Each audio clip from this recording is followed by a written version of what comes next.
Is there a message of necessity at the desk? There is a message of necessity at the desk. Move to accept the message of necessity. The message is accepted. Welcome back to another episode of Messages of Necessity. As always, this is James, bringing you three of the biggest stories the Empire Center has been following these past couple of weeks. As you know, our leaders in Albany are debating the details of the CLCPA as part of the budget right now. And part of these conversations include details such as the best ways to account for methane. We've got a helpful explainer on our blog, breaking down the differences between measuring the global warming potential of greenhouse gases over a 20-year time frame or over a 100-year time frame. Now, neither climate science nor economics wholly answers the question of which to use. And this is a critical piece of information that's needed to realistically pursue these CLCPA goals. The State Health Department has belatedly published a more complete COVID death count for the pandemic's first year, accounting for more than 6,000 victims who were left out of the state's previous tallies because they died at home. In this latest report on the state's leading causes of death, the department put the number of COVID deaths in 2020 at 36,337. That's 21% higher than the figure in its online database. Finally, lawmakers from Nassau and Suffolk County are beefing up their opposition to charter school expansion, appearing in a series of videos with a New York State United Teachers lobbyist. The videos parrot misleading talking points about charters and are timed to coincide with the current budget-related charter discussions in Albany. The ultimate irony here is that the charter school matters under discussion would have no immediate bearing on their districts in Long Island. That's it for this segment of the podcast. Keep listening. We've got a great discussion on federalism and a deeper dive into the hospital financing situation in our state. As always, this is James. You're listening to Messages of Necessity. Stay tuned. Hello, everyone, and welcome back to another episode of Messages of Necessity, the Empire Center for Public Policy's podcast.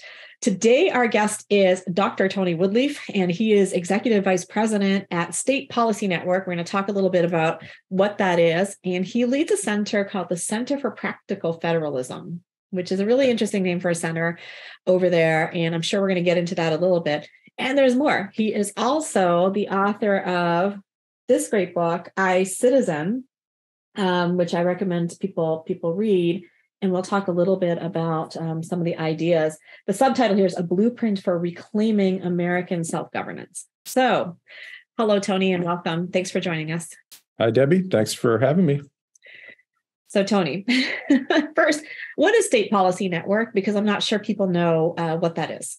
What? People don't know what it is? Shocking. Well, so we've been around for 30 years, haven't really sought the limelight, but what we've done is help facilitate the growth of state-based freedom organizations across the country. So think tanks, economic research centers, public interest litigation groups, talent development, independent journalism, just trying to build up sort of an ecosystem of groups that are focused on trying to advance liberty in their state capitals. The genesis of SPN was actually President Reagan, towards the end of his time in office, saying to one of our early founders and benefactors, Tom Rowe, that there ought to be a Heritage Foundation in every state. And he, of course, was referencing the Heritage Foundation, which back in the day had sent a lot of talent into the Reagan administration. So that was the idea. Got it. And so Empire Center for Public Policy is one of the members, the affiliates in State Policy Network. What do you think is important for people in New York to know about State Policy Network's work? Well, we're proud of our relationship with Empire. All of these groups in the SPN network, they're independent organizations. They have separate boards and leadership. And so we view our jobs as trying to help them be all that they can be the best that they can be, provide strategic guidance sometimes financial support, links to talent and ideas. We make some investments in things like messaging communications that any one group couldn't afford. So in the case of New York, I think, Empire has done incredible work in the terrible period of COVID when you had so many governors behaving in dictatorial fashion and none, I think, worse than your former governor in New York, who was never really restrained by humility or a sense of legality in the first place, just behaved in deplorable ways. And it was really due to Empire's work that some of that came to light. They did extensive research to show that he had his finger on the policy of sending COVID positive patients back into nursing homes among the most vulnerable. And it was Empire's research that showed, with the numbers, that there were higher death rates in those nursing homes because of what he did. And then he covered it up, and they called him out on that as well. And, they defend, they keep an eye on things that your average newspaper wouldn't cover that have to do with balance of power, separation of power in the state. They've covered how the legislature has slowly sort of eviscerated its own balance of power and proper functioning. So all of that, that's Empire, and their board and staff deserve the credit. And we're just glad that we could be helpful getting them started at the very beginning, provide support so they could get off the ground and get running. I love it.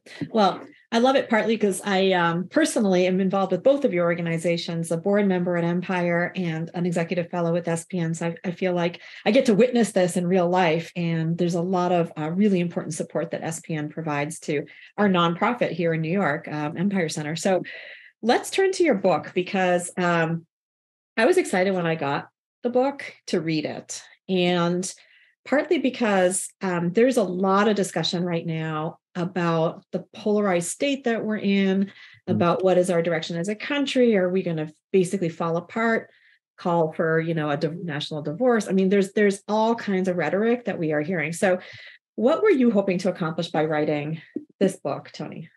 Well, my experiences with writing, you go into it trying to accomplish an answer to a question that you have.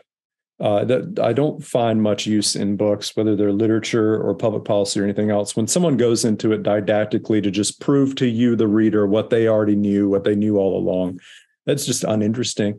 So I went in with a question. I was really curious. Are we coming apart? And the reason I was curious, because so many people I know take it for granted that we are, the reason I was curious is because some of the supposed evidence seemed to run counter to what I had learned as a political scientist getting my PhD. So I went into it to answer the question, are we really coming apart? And if so, why? Mm-hmm. And if we're not, why are we being told that we are? Mm-hmm. So that, in the book, I spend the first half of the book getting into polling and other data to make what I think is a pretty persuasive case, and I'm not the first one to make it, that in fact, most Americans are not highly polarized, red and blue, hating each other. Most Americans are not that engaged in politics, thank goodness. Ideology can be a poison. Most Americans are not ideological. And, quite recently, we saw that for the first time, a majority of Americans don't even want to identify with the party label. The parties just have stinking brands, and they deserve that. They brought that on themselves.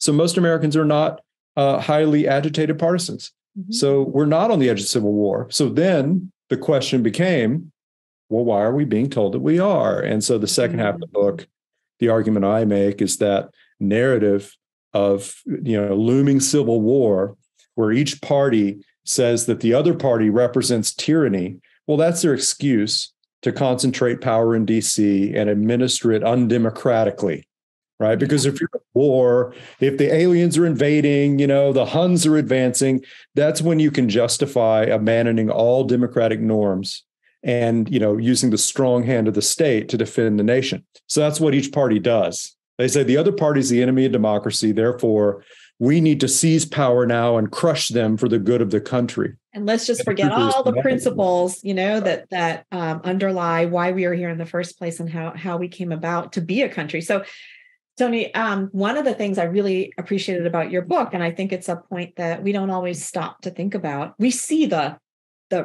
we see the very strong language, the we are on the verge of disaster type of rhetoric. You talk a little bit about what the incentives are for the folks who are using that rhetoric. And I think that's a really interesting point. What are the incentives? Why are they doing this? What do they gain? Well, they first of all, if you play up the evil of your enemy, then you don't have to talk about what good you're doing in office, right? Because it's sort of by default. Well, I may be worth very little, but at least you don't have the crazy orange man in office, right? Or at least you don't have the bitter, tyrannical harpy in office. So that's what each party was offering: is we're not the other party, and they also kind of give themselves a pass for their own poor behavior. So I think that's one incentive, but also they can then justify all the other things they want to do, not passing those things through a legislature, because we're on the edge, we're on the precipice of disaster. We can't wait for democracy to work. We have to build the wall. We have to, force through the vaccine, whatever it is that the party wants to do. They justify doing it undemocratically with the existence of the enemy. And, the whole American experiment, the Constitution was constructed purposely so that the national government would have to move slowly. That was on purpose, and that's a means of actually facilitating true democracy, right? Deliberative democracy. And so they turned that all on its head. And in their minds, well, it's too slow. We got to move fast. We can't, these people who are voting against us in Congress, well, they're evil. So their votes really shouldn't even count. They probably don't even belong here. They probably stole their election. Both parties say that. And it justifies getting away with whatever they can to advance their agenda, but never doing it in a way where we, the people, vote on it. Yeah. Yeah. And you've been emphasizing this has been an equal opportunity strategy that both parties have been using in DC. So let's talk federalism for a second, which is also a theme that's in the book, right? But federalism, we all know that that's a thing, and we all know that the United States has it. And some of us are probably had to read some of the Federalist Papers, when we were in school at some point. But let's just pause for a second. What is federalism? Sure. Well, so there's two questions. What is federalism? Then what is American federalism? So, federalism, largely the basic idea is, the little matryoshka dolls. You've got the doll, and inside the doll's another doll, and another doll's in there. The idea is you've got layers of authority from national all the way down to locality. The Catholics would talk about subsidiarity, so a similar kind of concept. And so then you try to place authority at the level where it is most judiciously applied. And that would mean that, of course, your national military and that kind of stuff, that rests at the national level. But then your local administration of courts or elections or schools, well, that should be in the community. And the underlying principle is you place the power at the highest level where it's absolutely necessary, with a bias towards keeping it near the people over whom it will be exercised. Yeah. Right. Yeah. So you don't want the people way, way there in your imperial city telling you what your kids in your neighborhood are going to have in their library. Like that would be lunacy according to the principles of federalism. So then American federalism is a step further than that, because it didn't begin at the top with a national government, handing down power. It began with communities, colonies, that over time evolved into states as we know them. And they formed a community, a union, and from that came a national government. So that the lower levels created the federalist system by creating a national government, but they gave it very, very limited power. So it's sort of a different evolution than other federalist systems, where you began with a national power that sort of handed out, delegated other authorities. Here, the people in their communities delegated the authority upwards and tried to keep it in a locked box. But of course, that didn't quite work out the way they hoped. Right. So one of the challenges people have to America's form of federalism is that, boy, did we have a lot of grief, tragedy, horror on our route to get here. We had a civil war. We had, civil rights atrocities. We had all kinds of things that happened through our history because of what people will think of as because of that bottom-up approach and the difference in different states. And I think this is one of the harder questions about federalism. So what is the relationship between that bubbling up from, the local level and decision-making that, boy, sometimes can it turn out badly, sometimes it turns out great, and the Constitution. So what's the relationship between those two things? Yeah, that's a good question. I mean, and you have to wrestle with the national sin, the original sin, original American sin, woven into the founding of slavery. Now, it wasn't original in the sense that only America did it, right? It was imported. Most countries around the world at some point in their history have participated in something like slavery, and many still do, and we just don't want to talk about it. So there's something woven into the human condition that seems to invite that kind of evil perpetrated on one's fellow man.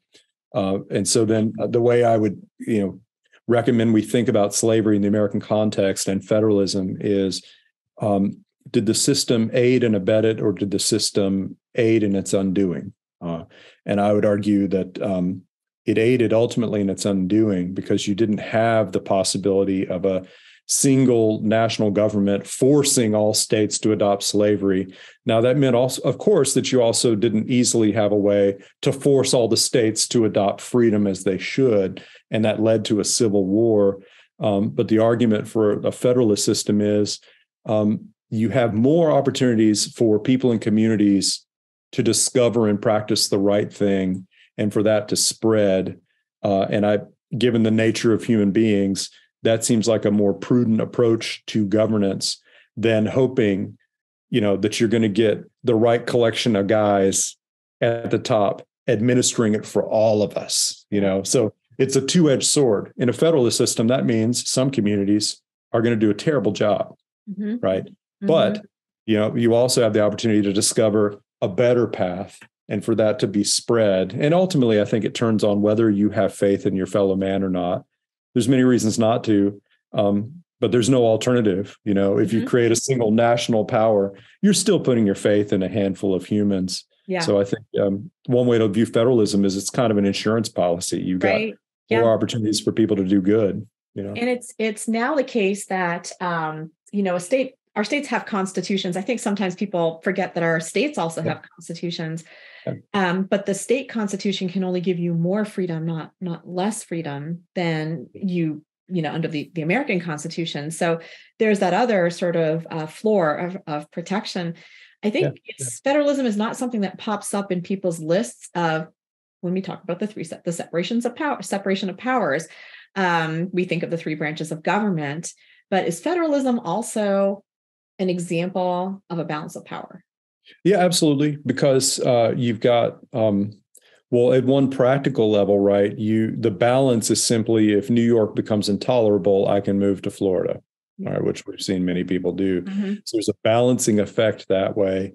But also you've got then this necessity. You've got the people in one state can't impose their views on the whole country because they're going to persuade their neighbors in other very different, diverse states. And so they balance one another out, or at least that was the vision. And part of the impetus for the Electoral College and the Senate is you've got this kind of balancing effect. You can't have one regional faction, grab control of the reins of government and force all of us to, be New England mercantilists or Southern slavers or whatever else. So there's a balancing intended that way. So, I heard the other day, one of the governors say that, surprisingly, the governors, most of them get along really well, regardless of party that they come from. And I guess that doesn't surprise you. Well, if you put Newsom and DeSantis in a room, I'd be curious how well they get along. But I'd be curious too. I'd pay for that one.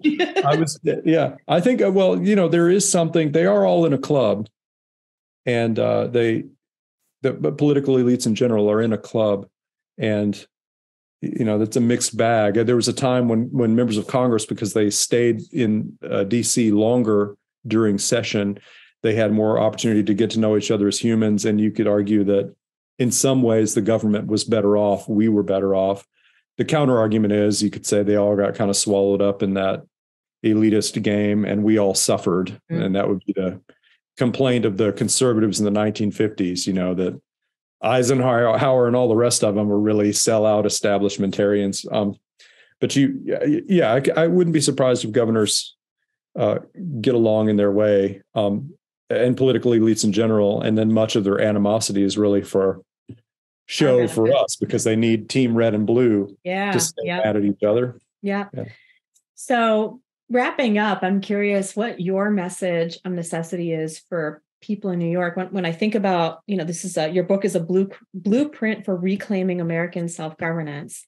Mm-hmm. What do you want to tell the people of New York about how we reclaim that? First, should we want it? And if we want it, how do we reclaim it? Yes, I think we should. I believe that I'm not strongly convicted about how any community or state should be run. I'm a small C conservative, but for me, it's more important that the people in the community decide together, and it is a democratic process for them deciding. And then you can have diverse communities.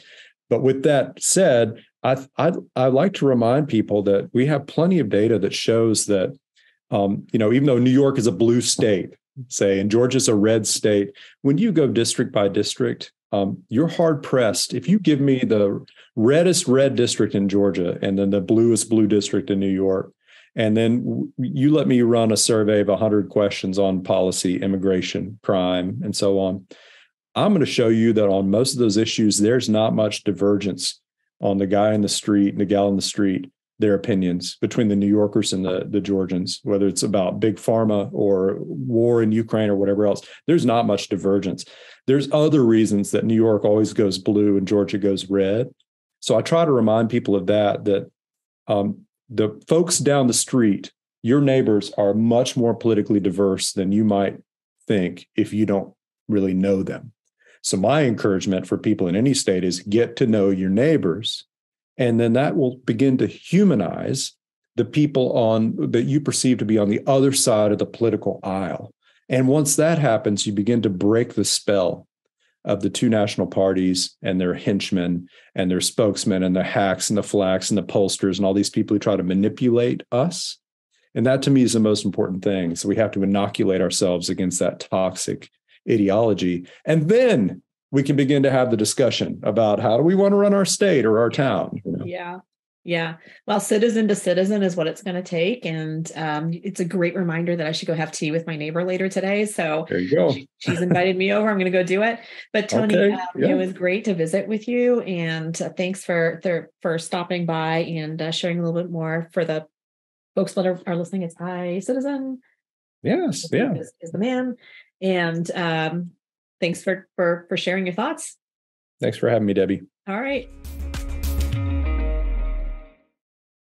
Thank you for joining this segment of Messages of Necessity. My name is Kyle Davis. I'm the Director of Public Affairs at the Empire Center, and I'm sitting down with Bill Hammond, Senior Fellow for Health Policy at the Empire Center. Bill, it is great to be able to speak with you today. It's a pleasure to be here. So we're going to be talking about hospital profits. You recently published a piece discussing how New York's hospital profits surged in 2021. Also, we published the data on our website backing this up. Bill, I'd love to learn a little bit more about why you want to look at hospital finances and what did you find out? So every year, as part of the state budget, the legislature has to figure out the Medicaid budget, and a big part of that budget is how are they going to pay hospitals. And this year in particular, there's a debate over whether hospitals should get a 5% rate increase or a 10% rate increase. The governor's proposed 5, and the legislature has come back with 10. The industry obviously supports 10. And so Medicaid's one of the biggest parts of the state budget, and hospitals are one of the biggest parts of Medicaid. So, but the problem is that as the legislature is debating these things, they don't have up-to-date information about what hospitals' finances look like. How well are they doing? How poorly are they doing? One way of getting at that is to look at the financial reports that they file with the federal government. Those financial reports are very thorough and detailed. It's a pretty big database, so you have to kind of crunch the numbers to get the information you want. And what I found when I crunched the numbers was that New York hospitals had their best year in at least 5 years, which is a little bit surprising because 2021, it was still the pandemic. Things were still kind of disrupted in the healthcare world. But overall, the hospitals saw their profits increase. The number of hospitals who were operating in the black increased to just over 60%. Yeah, so in the aggregate, they had revenue that was 4% more than their expenses. They had something like $87 billion in expenses and $90 billion in revenue. And like I say, almost 2/3 of them were operating in the black, which was higher than usual. So I just thought it was important to let the legislature know that this was a situation in 2021. Yeah, absolutely. So your report says that some hospitals are reporting big profits while others are having big losses. So what do you think separates the haves and the have-nots in this situation? Yeah, it's actually there's one hospital, New York Presbyterian. It's probably New York's its biggest hospital and probably its most famous hospital and most well regarded. And it showed a profit, an excess of revenues over expenses of $1.5 billion, which is probably a record in New York State hospital history. But at the other end of the spectrum, there were hospitals that had deficits of $100 million or more. So it ran the gamut from big losses to big gains. I think some of that has to do with the vagaries of the stock market. Hospitals, they get about between 80 and 90% of their revenue comes from payments made by insurance plans and patients, right? So direct payment for patient care. But they get other revenue from things like operating the employee cafeteria, renting office space to doctors, operating parking garages, and most importantly, some of them make a lot of money off of investments. They have like an endowment and they have it plowed into the stock market or whatever. 2021 turned out to be a really strong year for investments. And so hospitals that did well in the stock market and had large reserves to invest ended up doing well. Whereas other hospitals, maybe they didn't do so well in the stock market, or maybe they didn't have as much money to invest, or maybe they had more people who were uninsured or on Medicaid who they were treating. And so those things played out differently in different institutions. No, I think that makes a lot of sense, Bill. And to switch gears a little bit, I'd like to talk about some of the regional differences.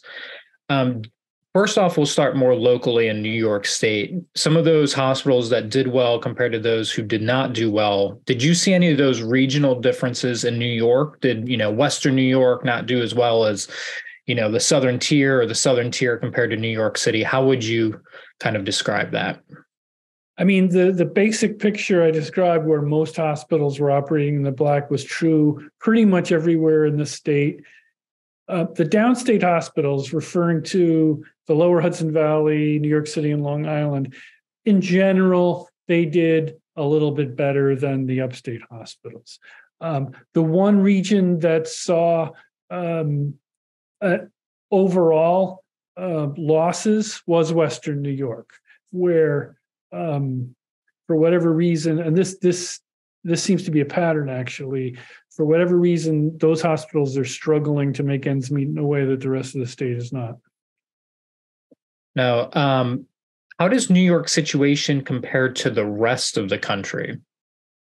Generally speaking, our hospitals, in terms of these very basic bottom line figures, our hospitals are weaker than the national average. So a smaller percentage of our hospitals are operating in the black, and the margins that they're reporting are smaller. But that's it's interesting to poke into that a little bit, because the question of operating in the black or operating in the red involves two basic numbers: revenue and expenses. Mm-hmm. On the revenue side, New York's hospitals are at the high end, but their expenses are even higher. And so that's why so many of them lose money, because we have unusually high expenses in addition to having unusually high revenue. So one of the things that I thought was interesting in the recent debates is that the hospital groups put out a report saying that 4 out of 5 of their members have negative or unsustainable margins. So how would you say that compares with the findings that you've uncovered? Well, first of all, that's referring to 2022. And unfortunately, the most recent financial data that's available comprehensively for the whole country and for all hospitals in the state is only good up to 2021. So, so it's over a year behind. Right. The hospitals in their own analysis, they were looking at 2022, but they were also doing it based on a survey of their members, not based on looking at the actual financial reports, but by putting out a survey to their members. And they got a lot of responses. I think most hospitals responded to the survey, but the hospitals are characterizing their financial outlook rather than showing it. Another situation that's come to my attention is that for the purposes of those survey, they focus on what's called operating income and operating expenses, meaning the patient revenue they get and whether that covers their patient expenses. And it's absolutely normal, both in New York and nationwide, hospitals generally barely break even or lose money when it comes just to patient revenue. They're really dependent on that non-patient revenue, including investment returns. And so if you just focus on the patient revenue, things are going to look much bleaker than if you look at the whole picture.